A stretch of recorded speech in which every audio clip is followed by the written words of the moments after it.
The screaming didn't just echo.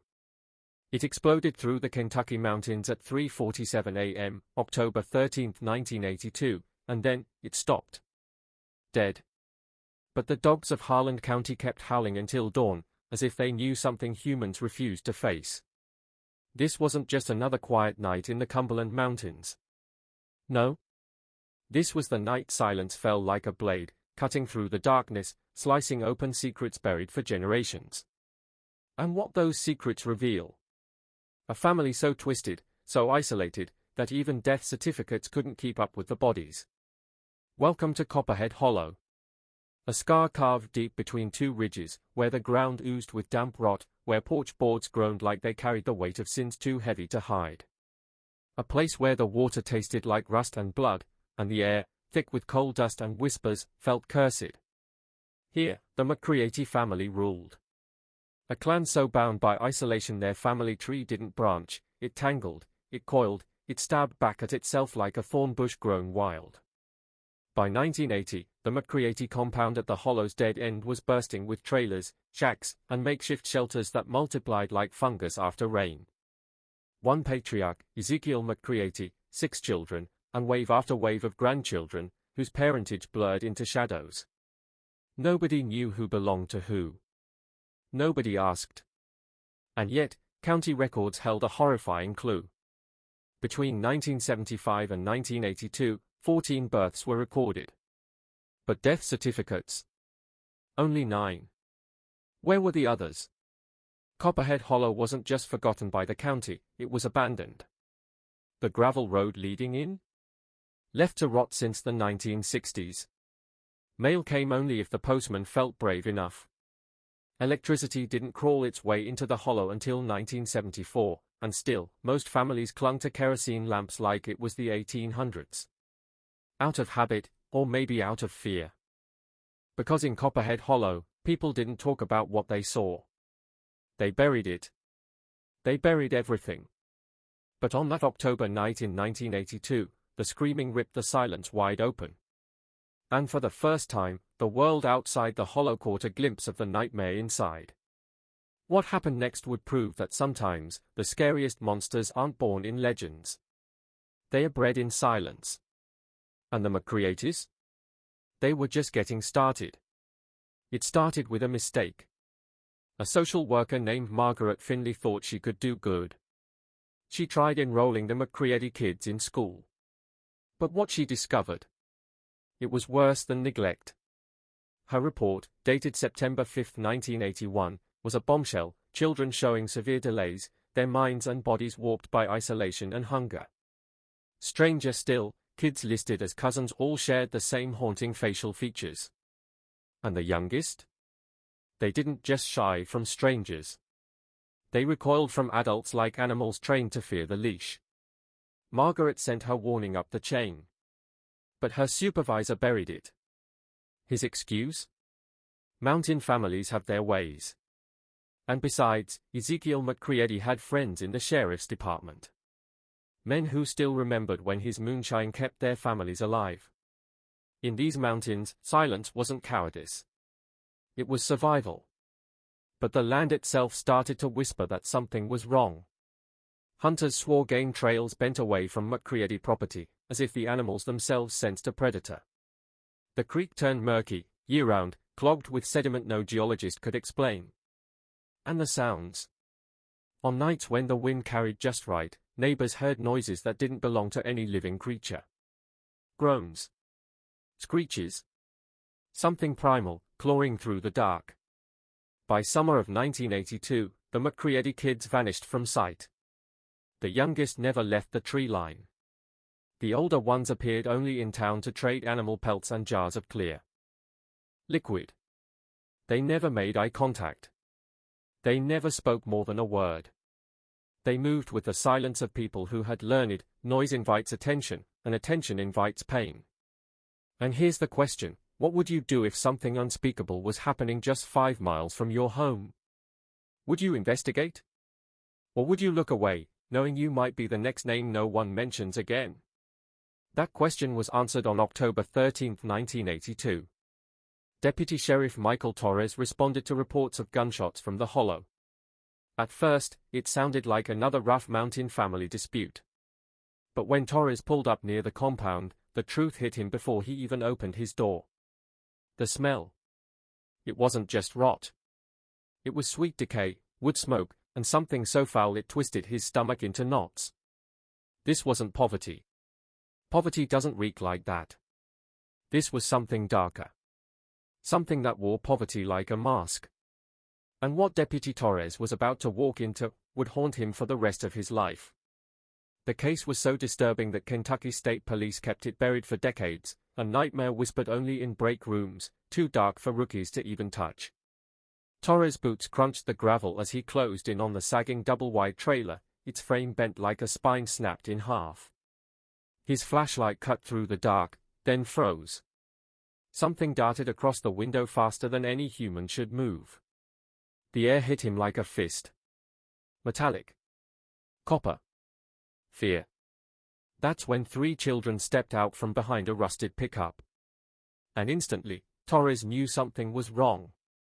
Their ages? Impossible to guess. They could have been 8 or 18.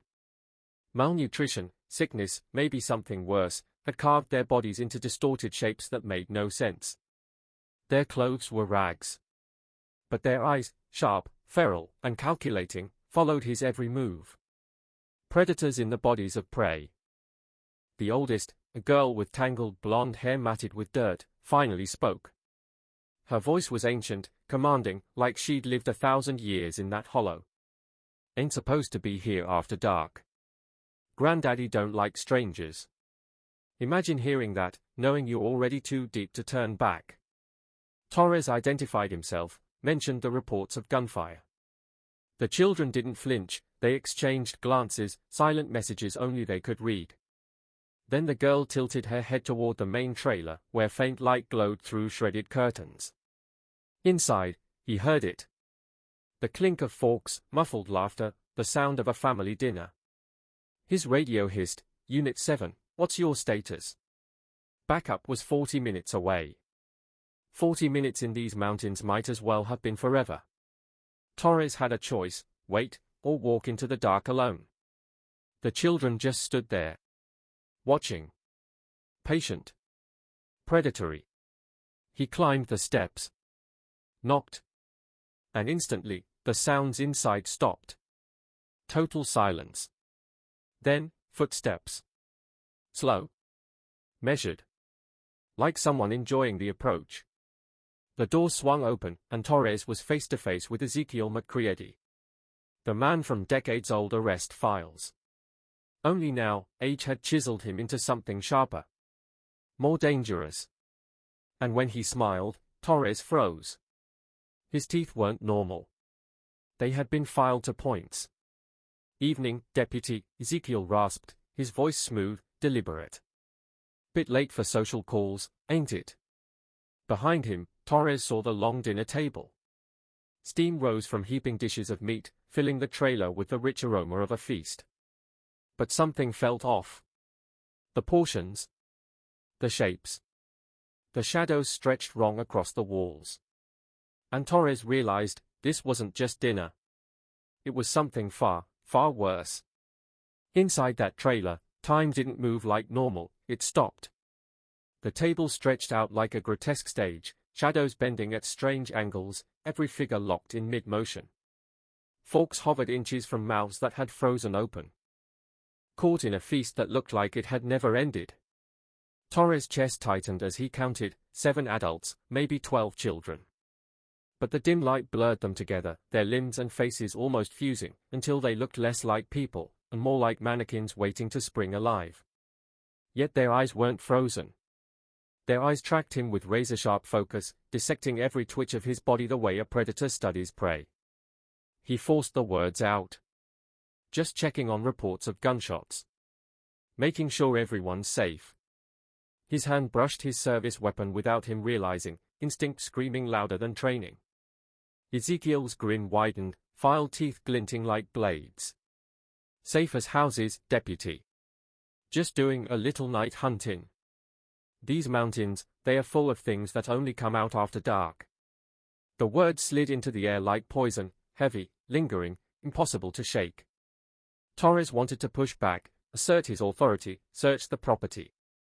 But every eye at that table burned into him with a hunger that had nothing to do with venison or rabbit stew. This was a hunger that had been fed for years.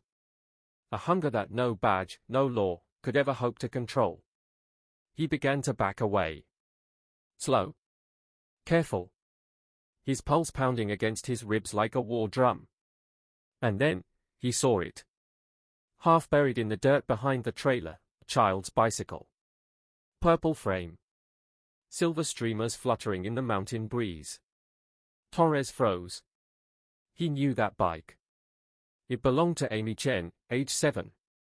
Missing from a camping trip near Pine Mountain 6 months earlier. Her face had been stapled to every telephone pole, printed on every flyer, haunting every news report in eastern Kentucky. Now her bicycle sat here.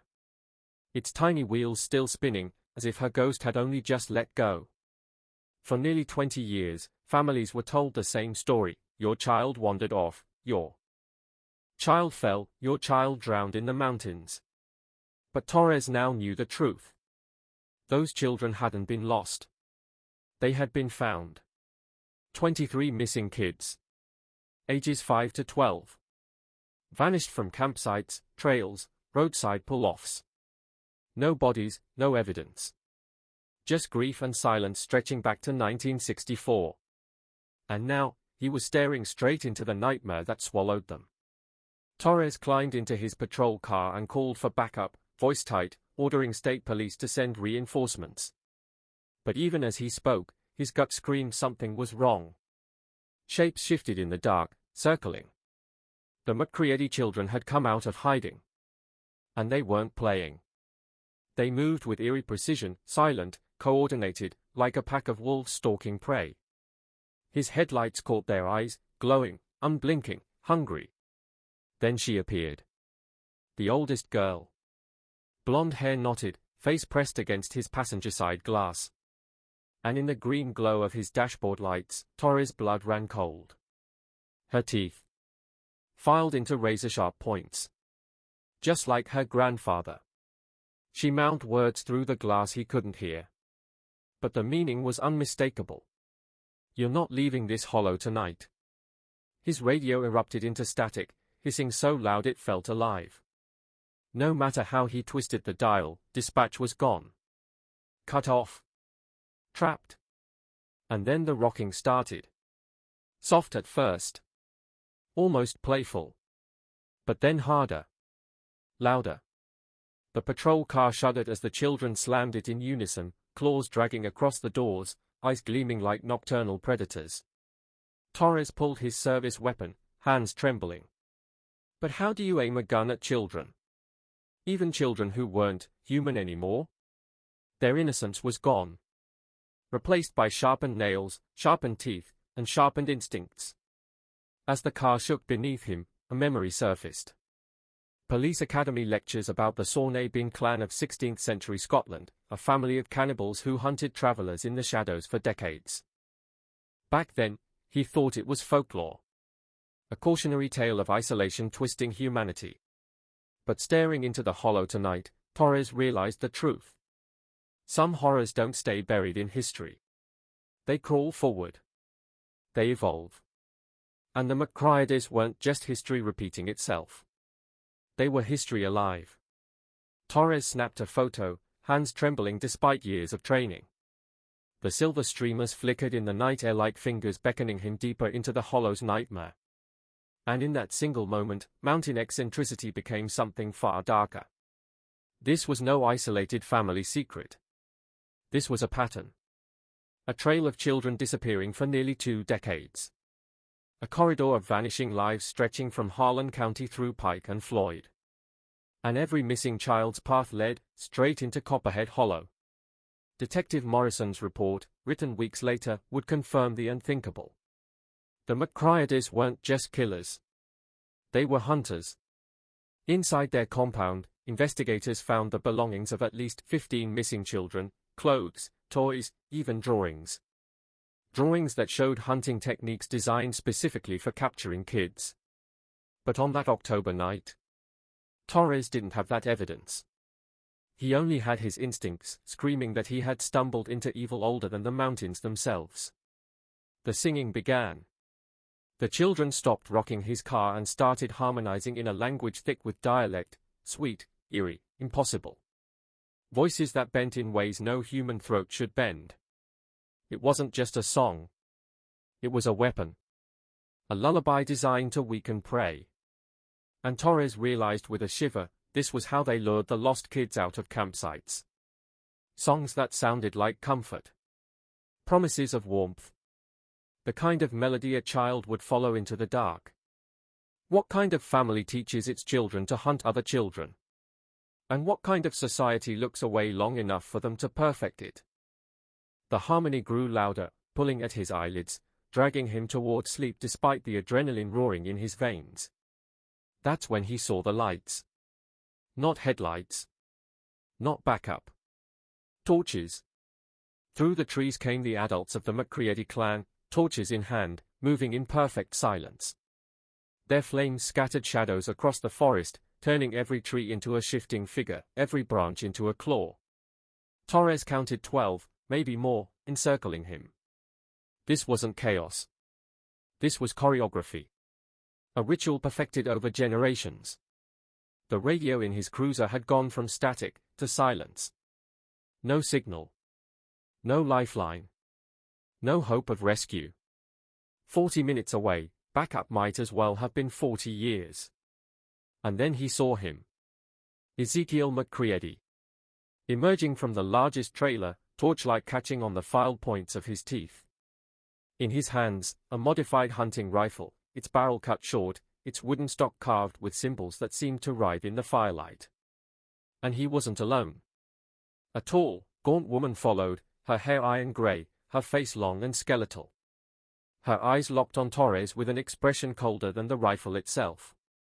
The matriarch. The one who had raised generation after generation of predators. And together, they stepped forward as the circle closed in. Imagine being trapped in the middle of nowhere, surrounded by a family that's been hunting humans for decades. That's exactly where Officer Torres found himself. From the shadows stepped a tall, skeletal figure, braids woven with actual bones. Every villager in the hollow obeyed her. She didn't walk. She commanded. That was Granny McCready. And according to the whisper from the glass beside him, she's the one who teaches us the hungry ways. Torres turned his key. The engine coughed once, then died. Not a malfunction. Not an accident. The children had sabotaged his car while he was distracted by their lullaby. And now, their job was done. Later reports would reveal the terrifying truth: this wasn't just a farm. The McCreadys had turned their entire property into a hunting ground. Hidden pits camouflaged with branches. Snare traps perfectly sized for children. Even underground tunnels that let them appear and vanish like ghosts. It wasn't random. It was designed. A human hunting preserve. But Torres didn't know that yet. All he knew was that he was prey. The torchbearers tightened their circle, staying just out of reach of his headlights. Not charging. Not retreating. Just waiting. Torres had seen it before. Hunters giving their quarry time to panic, to wear itself down before the final strike. Except this time, he was the quarry. Granny raised one skeletal hand. The clan froze instantly. When she spoke, her voice wasn't just dialect, it was incantation. It carried across the hollow like a curse. Been a long time since we had us a lawman. Last one was back in '68.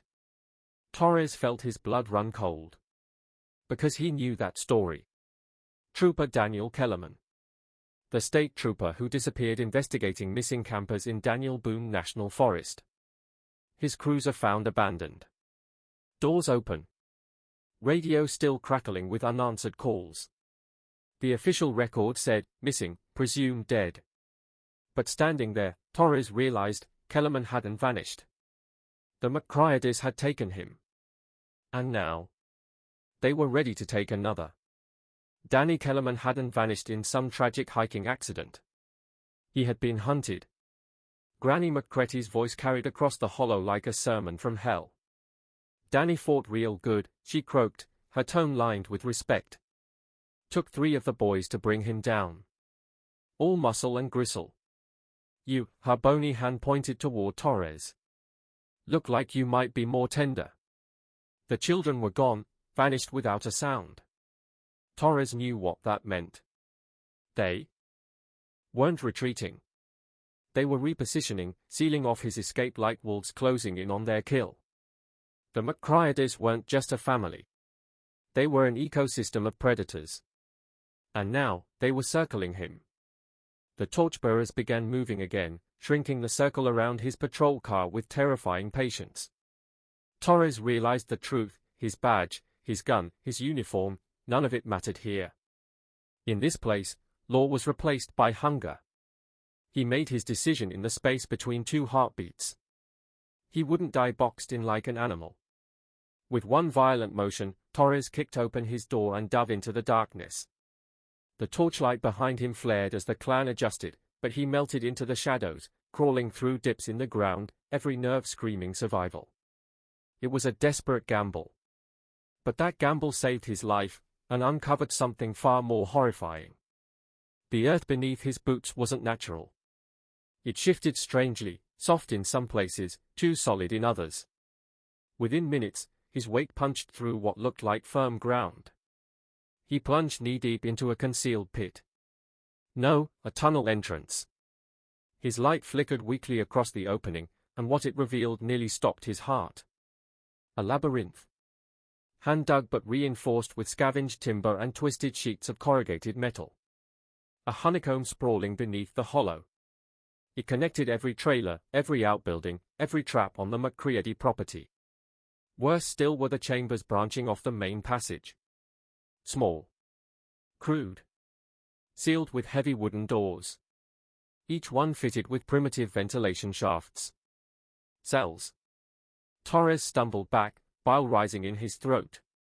6 months later, a forensic anthropologist would write in Clinical Detachment, remains of at least 37 individuals recovered in varying stages of preservation. Evidence suggests systematic processing of human remains. But Torres didn't need a report. He could already smell the truth. This wasn't a crime scene. It was a slaughterhouse. Torres could see it in every detail of the tunnels, systematic preservation techniques, designed to keep human meat fresh in the suffocating Appalachian humidity. But Torres didn't have the comfort of writing reports or filing evidence. He had to survive inside the nightmare. Above ground, the McCreadys prowled like hunters on the move. Their whistles and guttural calls echoed through the hollow, bouncing down into the tunnels like animal cries. Torchlight stabbed through hidden openings, scattering across dirt walls, turning every shadow into a potential ambush. Then Torres found it. One side chamber stopped him cold. Neatly folded children's clothing. Shoes arranged in perfect rows. Stuffed animals sitting patiently, as if waiting for hands that would never come back. And carved deep into the wood, scratched with tiny desperate fingers, names. Dozens of them. Each with a date. A ledger of the lost. Some matched cold cases Torres had studied in training. Others were so old the grieving parents were likely long dead. The McCreadys hadn't just been killing for years. They had been perfecting their craft for over 2 decades. Then he saw it. At the bottom of one wall, the words of a child, carved with shaking hands.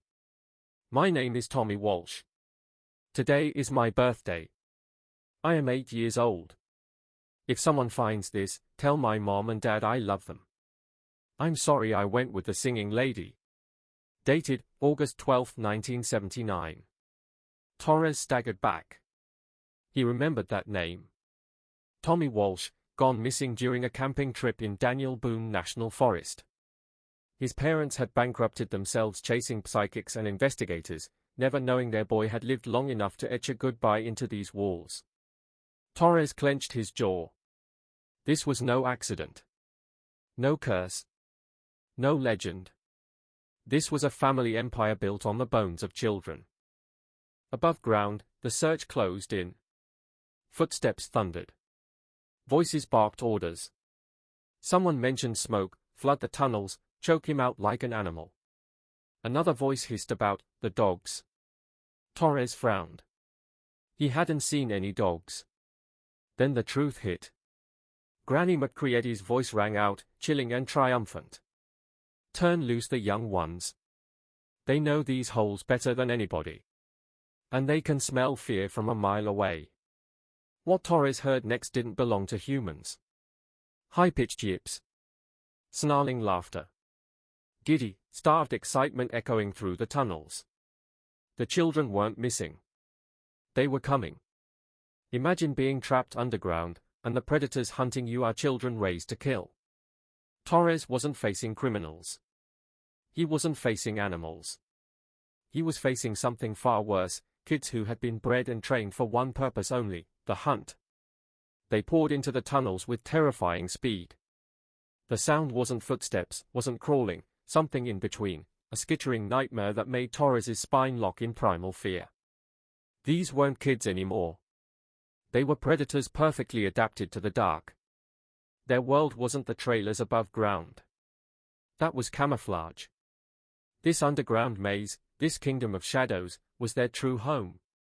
Their eyes gleamed like creatures evolved for eternal night, their hearing sharp enough to catch a heartbeat, their morals erased before they ever learned right from wrong. Torres flattened himself against a narrow alcove, fighting to steady his breath as shapes darted past. Whispers. Clicks. Tiny voices speaking a secret language that sounded like military code. And then it hit him, this wasn't chaos. This was strategy. But beneath the precision, there was something even more chilling, laughter. Not cruel laughter, not mocking. Playful laughter. The exact sound you'd hear from children playing hide and seek, except he was the prize. For the McCready brood, hunting wasn't survival. It wasn't even violence. It was a game. The line between play and murder had been erased before they could even walk. Months later, child psychologists would call it complete moral dissociation. But in this moment, Torres didn't need science. He could feel it, the raw joy of predators who thought this was fun. In the main tunnel, a voice cut through the whispers. The oldest girl. The one from the window. Barely 14, but already speaking with the cold authority of a warlord. Deputy man scared, she hissed. Can smell it on him. Thick as blood. The tunnel fell deathly silent. Then, the chase began. What if I told you a cop once got trapped underground, hunted by children raised to kill, trained like soldiers, and laughing while they planned his death? Torres wasn't crawling through tunnels anymore, he was crawling through a nightmare. His hand scraped rock, blood dripping into the dirt. At first, he didn't notice. But they did. Found his trail. A young voice, sharp with confidence. He's bleeding. He's heading for the old processing rooms. Torres froze. His stomach dropped. He was leaving them breadcrumbs straight to his hiding spot. This wasn't random chaos, these kids were working like a tactical unit. Blocking tunnels, cutting off exits, deciding whether to take him alive or kill him quick. Their voices weren't angry, weren't even cruel. They were casual. Playful. Like kids arguing over what game to play next. And then came the oldest girl's voice, ice cold, closer than ever. I hear him. His heart. Like a scared rabbit. Torres's pulse spiked. He bolted deeper into the maze, desperate for an exit, but every turn trapped him tighter. And that's when he found it, a butcher's room straight out of hell. Hooks dangling from the ceiling. Barrels of salt. Knives laid out with surgical precision. On the walls, hand-drawn diagrams, kids' handwriting, annotating step-by-step instructions for carving up human bodies. This wasn't just killing. This was tradition. Knowledge passed down the way normal families share recipes. Torres's breath caught. Behind him, the children went silent. Then, whispers. Concern. Not excitement. Something had changed. Wait, what could scare predators who were raised without fear? Torres froze as he heard the oldest girl's voice, sharp, urgent, and terrified. Somebody's coming. Big people. Gotta get back upstairs. For the first time, the predators sounded afraid. Then Torres heard it too, the distant roar of engines, voices shouting, metal doors slamming. His backup had arrived. Above ground, 6 Kentucky State Police cruisers and 2 FBI trucks ripped into the hollow, red and blue light slicing the night like lightning. The McCready compound, once hidden by darkness, was suddenly exposed in a strobing nightmare. But the feds weren't just here for one missing deputy. This was the climax of a 2-year investigation, Operation Harvest Moon. And the truth was bigger, darker, and bloodier than anyone could have imagined. Agent Patricia Valdez had been hunting these families since 1980, after she uncovered a chilling pattern, clusters of missing children across 3 states, all vanishing near remote lands owned by the same families. Too many campers gone without a trace. Too many accidents with no evidence. And always the same whispers of families who lived off the grid, feeding themselves in ways no one dared imagine. The McCreadys were just one branch of a network of predators stretching across the Appalachian wilderness. And tonight, the FBI had come to rip it open. As Torres stumbled out of the tunnels, blooded, shaking, clothes caked with dirt, the agents swept in behind him. Tactical teams stormed the trailers, and the nightmare unfolded in full light. Inside, the kitchen wasn't a kitchen at all. Industrial meat grinders. Butcher's hooks. Freezer units humming with stolen power. Every surface screamed of slaughter on a scale no normal family could justify. And then came the most haunting discovery: the children. Dozens of them. Ages 5 to 17. Raised underground. Trained to hunt like wolves. They didn't cry. They didn't beg. They didn't even understand why agents were tearing their family apart. When officers tried to separate them from the adults, the children snapped, snarling, clawing, fighting with the ferocity of animals defending a den. This wasn't just a raid. It was a war. They didn't just resist arrest. They attacked with the ferocity of a wolf pack. Agents were clawed, bitten, dragged to the ground by children who had been raised their entire lives to kill. A psychological evaluation later filed by Dr. Maria Santos would describe them as functionally feral, their only attachments forged not to protectors, but to predators. The youngest had never seen a classroom. Never played with other kids. Never even known the outside world existed. And at the center of it all was Granny McCready. When cornered inside the main trailer, she didn't cry. She didn't beg. She simply spat her truth. Ain't no different than hunting deer or rabbits. World's got too many people anyway. We just doing what nature intended, strong eating the weak. What investigators uncovered next shattered every limit of horror. 3 FBI warehouses were filled with evidence from the compound. Victims' personal belongings dating back to the 1950s. Detailed kill records, ages, weights, and chilling, meat quality scores. Photographs showing the family's evolution from occasional killers to systematic hunters. And worst of all, manuals. Handwritten playbooks teaching children how to lure victims, disable adults, preserve flesh, and maximize yield. The McCreadys had turned cannibalism into a science. But one question remained. What do you do with children raised to see other children as livestock? How do you teach minds that never learned the most basic taboos of humanity? As dawn finally broke over Copperhead Hollow, the tunnels beneath revealed themselves. For what they were, a maze of death, carved for generations. And just as agents thought they had reached the end, a radio call shattered any illusion of closure. We've found more. Similar compounds in West Virginia, Tennessee, North Carolina. All linked. All active. The McCreadys weren't an isolated nightmare. They were part of a network. A multi-generational shadow empire hiding in America's forgotten corners. And as the phones rang off the hook in law enforcement offices across 4 states, one thing became chillingly clear. This wasn't the end. It was only the beginning. Imagine this: whole families vanishing overnight, cabins left abandoned, campfires still smoldering, the air thick with the stench of burned evidence. This wasn't panic. This was strategy. A coordinated exodus across Appalachia. What investigators had uncovered wasn't just a family of cannibals. It was a network. Clans bound by blood, sharing victims, knowledge, and rituals for over a century. The McCryeders? Just the tip of a nightmare iceberg. Federal agents soon realized this wasn't survival, it was religion. In the most forgotten corners of the mountains, isolation had twisted hunger into faith. Each family acted like a feudal lord, controlling their own territory, their own hunting grounds. And the children raised inside? They believed the entire Appalachian range was theirs. One endless feeding ground.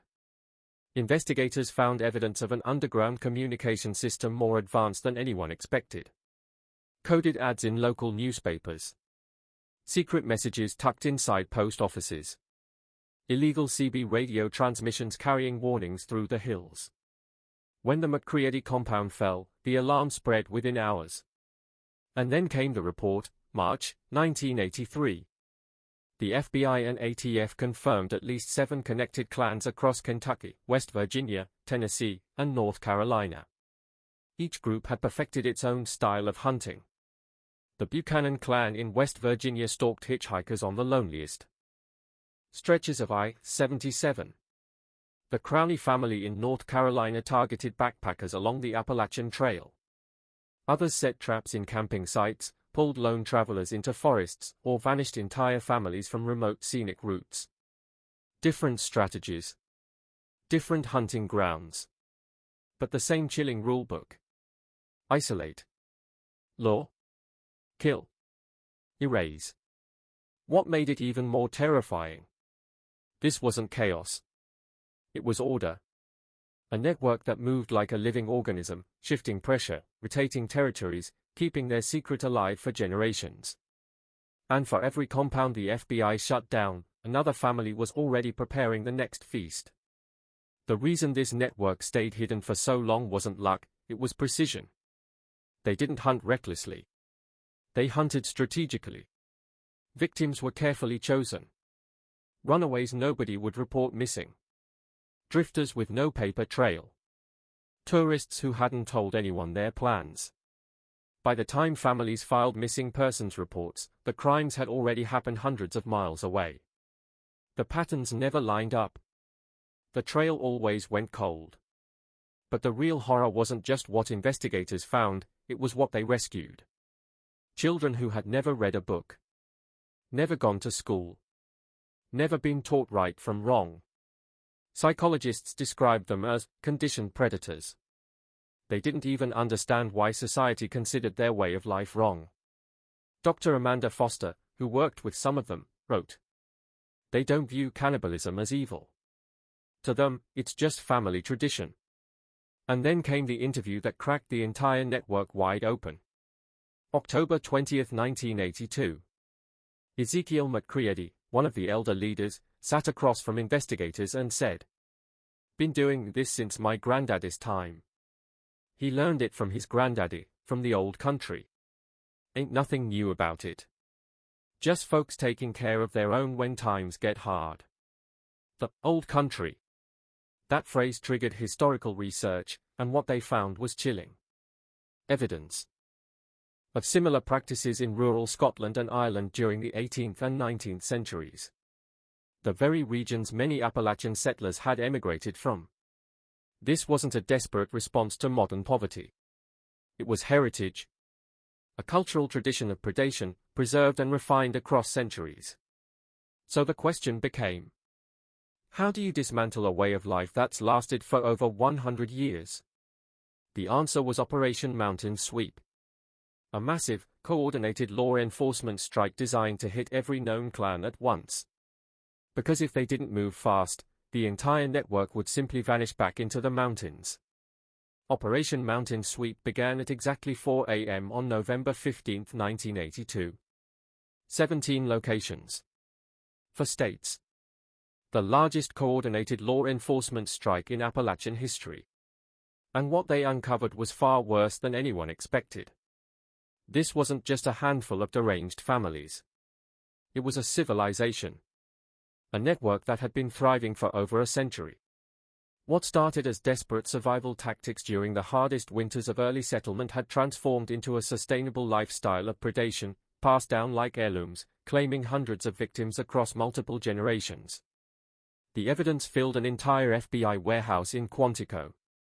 Personal belongings of victims dating back to the 1920s. Photographs that documented hunts as if they were family holidays.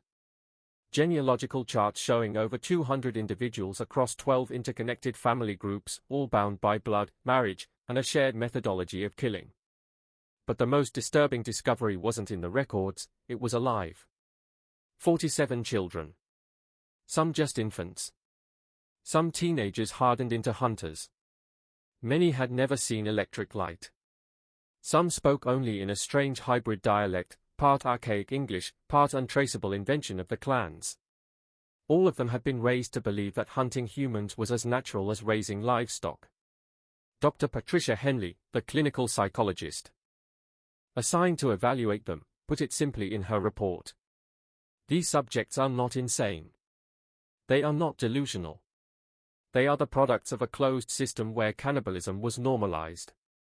They do not see their actions as wrong. They see them as survival. And that's what made Operation Mountain Sweep so terrifying. You can raid a compound. You can arrest a family. But how do you erase a culture built on blood? Because even as dawn rose over the mountains that November morning, investigators knew the truth. They had only cut off one branch of a tree whose roots ran deep. Imagine uncovering a family tradition so dark, so twisted, that it makes serial killers look like amateurs. This wasn't just crime. It was ritual. When the FBI finally sat Granny McCready down for questioning, what she said froze the room solid. "You'll act like we invented something new. Folks been eating folks since the beginning of time. We just honest about it."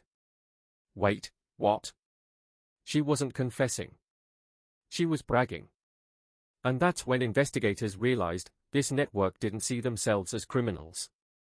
They saw themselves as the last honest predators in a fake, civilized world. For the next 3 years, America watched in shock as trial after trial ripped open the secret history of Appalachian cannibal clans. 47 convictions. Murder, kidnapping, even interstate commerce violations. But none of those charges could touch the real horror, the culture that had been passed down like a family recipe. Because this wasn't just killing. It was storytelling. It was song. Children were taught hunting chants that celebrated the taste of flesh. Bedtime stories weren't fairy tales, they were tactical manuals on how to lure victims into the dark. Ritual separated them from the soft world, beyond the mountains, binding them to a way of life older than the law itself. And just when authorities thought they had crushed the network for good, boom. In 1985, Sarah Buchanan, one of the last active hunters, was caught trying to start a brand new killing ground near New River Gorge. The nightmare wasn't gone. It was trying to be reborn. Hook number 5, if one clan member had survived that long, how many more were still out there? Her capture marked the official end of Operation Mountain Sweep. But everyone on the inside knew the truth, the mountains don't give up their secrets that easily. Deputy Michael Torres, the man who had stumbled on the McCready compound and set this whole chain reaction in motion, retired in 1984. He moved to Florida, trying to escape the shadows of Appalachia. But his neighbors said he kept his curtains drawn tight. He never answered the door after dark. Because how do you live with the knowledge that some horrors can never be fully erased? That isolation and desperation can still, even today, transform ordinary families into hunters? And the scariest part? Every year, hikers and campers still vanish in the Appalachian wilderness.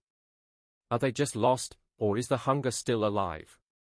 Imagine 17 secret compounds raided in one night, families vanishing, evidence burning, and children raised to believe that hunting humans was as normal as farming. The Mardi compound didn't just fall, it was torched by federal agents in December 1982. But locals swear smoke still rises from that hollow on certain nights. Not from a fire you can put out, but from hungers that were never satisfied. And then came Operation Mountain Sweep. 4 a.m. November 15, 1982. 17 raids. For states. The largest law enforcement strike in Appalachian history. And what they uncovered went way beyond the worst-case scenario. This wasn't a handful of twisted families. It was a blood-bound network spanning a century. Some clans traced their practices all the way back to the 1800s. What began as desperate survival during brutal winters had evolved into a lifestyle. Generations of hunters. Hundreds of victims. The FBI evidence haul was so massive, it filled an entire warehouse at Quantico. Suitcases. Jewelry. Children's toys. Personal belongings from victims dating back to the 1920s. And the photographs. Family hunts documented like Christmas mornings. Genealogies charting bloodlines that bound over 200 individuals across 12 clans, all united by marriage, secrecy, and predation. But the darkest discovery wasn't the evidence. It was the children. 47 minors were rescued during the raids. Some were infants. Others teenagers. Most had never seen electric lights. Many had never used indoor plumbing. They spoke in a fractured dialect, part archaic English, part something no linguist could identify. And every single one of them had been raised to believe the unthinkable. That hunting humans was as normal as raising cattle or hunting deer. Dr. Patricia Henley, the psychologist tasked with evaluating them, left behind one chilling report. These subjects represent a case study in environmental conditioning. They have been systematically raised to believe behaviors that society considers among the most heinous are simply life. Wait. Stop. Think about that. Generations of children, conditioned to see predation as love, tradition, survival. And here's the most terrifying question of all. If Operation Mountain Sweep only uncovered 12 clans, how many more are still hidden in the Appalachian shadows? She looked the FBI in the eyes and said, "We didn't invent this.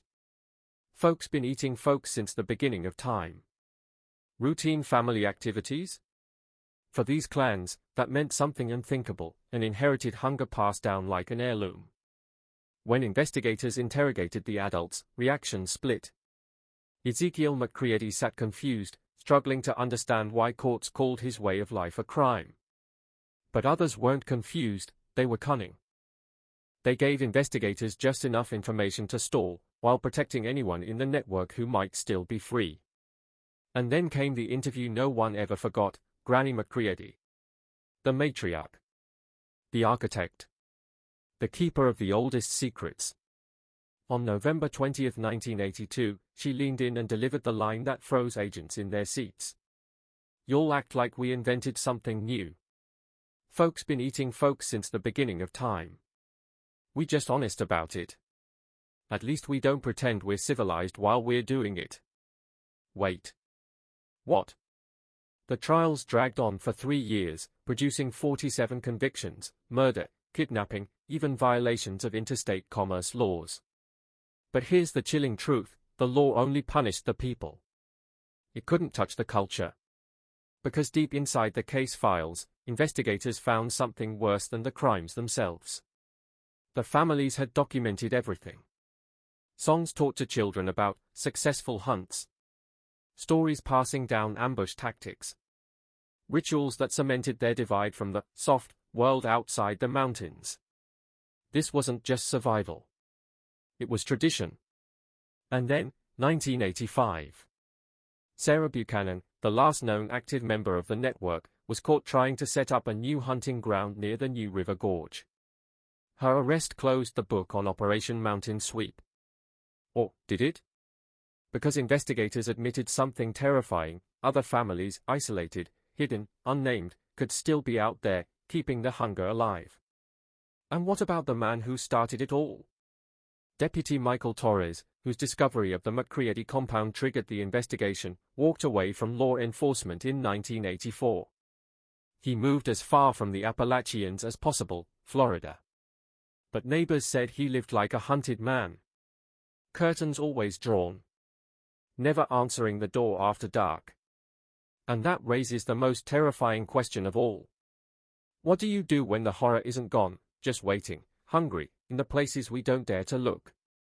What if I told you there's a place in America where entire families vanish, and the only thing left behind is the smell of smoke? The Mardi compound wasn't just destroyed, it was erased by federal agents in 1982. But here's the nightmare: locals swear the smoke still rises. And it's not fire, it's hunger that never died. Imagine camping in the woods, and realizing your tent isn't the only one standing. Park rangers still stumble upon abandoned campsites. Empty tents. No footprints leading out. No explanation. Just the suffocating silence of something watching. They say predators hunt. But these, they wait. Isolation turns families into monsters. And the real terror? They might not be gone at all. And if you thought this was terrifying, the next case makes this look like child's play.